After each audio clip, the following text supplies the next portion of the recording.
Welcome to my YouTube channel. ప్రభుత్వ ఉద్యోగులకు good news. Gratuity పరిమితిని పెంచిన ప్రభుత్వం 1/1/2024 నుండి వర్తింపు. ఆ వివరాలేంటో ఒకసారి ఈ వీడియోలో చూసేద్దాం. చూసే ముందుగా ఫ్రెండ్స్ ఎవరైనా ఇంకా మన ఛానల్ని సబ్స్క్రైబ్ చేసుకోకపోతే వెంటనే సబ్స్క్రైబ్ చేసుకొని పక్కనే ఉన్న బెల్ ఐకాన్ టచ్ చేయండి. తద్వారా నేను పోస్ట్ చేసే సమాచారం అందరికంటే ముందు మిమ్మల్ని చేయడానికైతే అవకాశం ఉంటుంది. అదేవిధంగా వీడియో మీకు నచ్చినట్లయితే ఒక లైక్ చేయండి. ఇక విషయానికి వచ్చినట్లయితే ప్రభుత్వ ఉద్యోగులకు గుడ్ న్యూస్. ఇక నుంచి అకౌంట్లోకి 25 లక్షలు. ప్రభుత్వ ఉద్యోగులకు కేంద్రం గుడ్ న్యూస్ అందించింది. ఇక నుంచి వారు 25 లక్షలు అందుకోనున్నారు. ప్రభుత్వ నిర్ణయంతో లక్షలాది మంది కేంద్ర ఉద్యోగులకు ఈ ప్రయోజనాలు అయితే అందనున్నాయి. ఒక వ్యక్తి ఉన్న స్థితి నుంచి ఉన్నత స్థితికి తీసుకెళ్లేది ప్రభుత్వ ఉద్యోగం. చిన్న జాబ్ అయినా సరే గవర్నమెంట్ ఉద్యోగం కావాలని యూత్ ఏళ్ళకేళ్ళుగా ప్రిపేర్ అవుతూ ఉంటారు. ప్రభుత్వ ఉద్యోగం అయితే మంచి జీతంతో పాటు ప్రభుత్వం అందించే సదుపాయాలను కూడా పొందవచ్చు.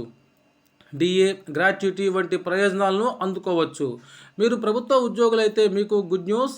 కేంద్ర ప్రభుత్వం తీపి కబుర్ను అందించనుంది. ఆ వివరాలేంటో ఇప్పుడు చూద్దాం. ఉద్యోగులకు కేంద్రం మరో కానుకను అందించింది. రిటైర్మెంట్ గ్రాట్యుటీ, డెత్ గ్రాట్యుటీ లిమిట్ను కేంద్రం 25% పెంచింది. ఇప్పుడు ఉద్యోగులకు గరిష్టంగా ఉన్నటువంటి 25 లక్షల గ్రాట్యుటీగా లభిస్తుంది. గతంలో కేంద్ర ప్రభుత్వ ఉద్యోగులకు గ్రాట్యుటీ లిమిట్ గరిష్టంగా 20 లక్షలు ఉండేది. కాగా డియర్నెస్ అలవెన్స్ 50% చేరాక ఈ లిమిట్ కూడా పెంచారు. కొత్త గ్రాట్యుటీ పరిమితి జనవరి 1, 2024 నుంచి అయితే అమల్లోకి వస్తుంది. కేంద్రం నిర్ణయంతో ఇక నుంచి చనిపోయిన ప్రభుత్వ ఉద్యోగుల కుటుంబాలు లేదా పదవీ విరమణ చేసిన ఉద్యోగులు గరిష్టంగా 25 లక్షల రూపాయల గ్రాట్యుటీని అయితే అందుకుంటారు.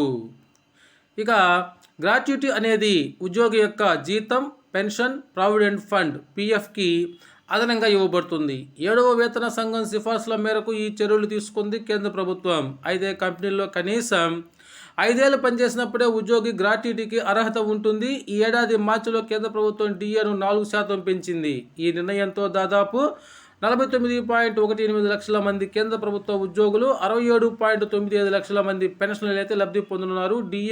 డిఏ పెరగడంతో ఉద్యోగులకు పలు రకాల అలవెన్సులు కూడా పెరగనున్నాయి.